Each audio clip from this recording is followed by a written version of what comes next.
I'm following up on the most recent IGTV video because there was a point that I mentioned very briefly, but I think it deserves a little more attention. The two ranches most closely associated with the proposed Coal on the Tule elk are C and D Ranch, and that's because it's the Drake's Beach herd over in that area.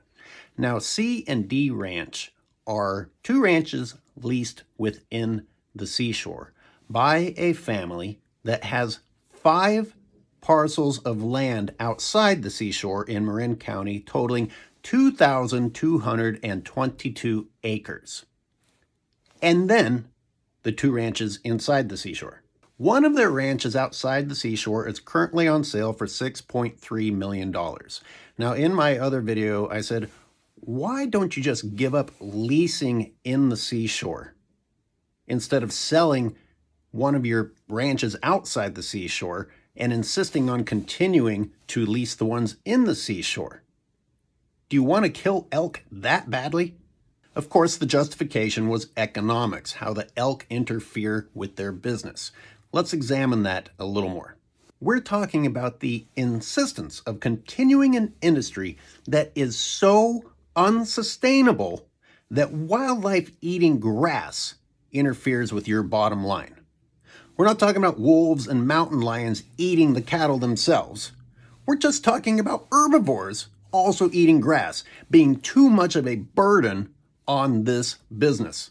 We're talking about an industry that is so unsustainable that organizations such as MALT exist, the Marin Agricultural Land Trust, whose job is to go out and get public and private money and redistribute that money to these ranch families in the millions of dollars, with the justification that these people need financial incentives not to pursue even more environmentally destructive and less humane practices.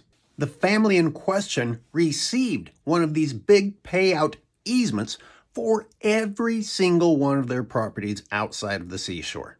Cha-ching!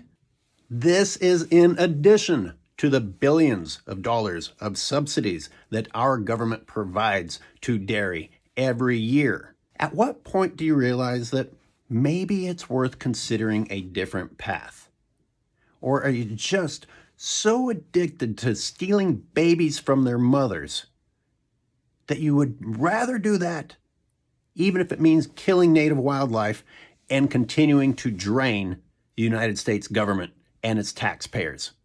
Just a parting thought. You realize that this means the people wearing the mantle of being stewards of the land and wonderful organic producers and that they love their animals are actually receiving millions of extra dollars not to be worse than they are, rather than it just being their actual moral decision?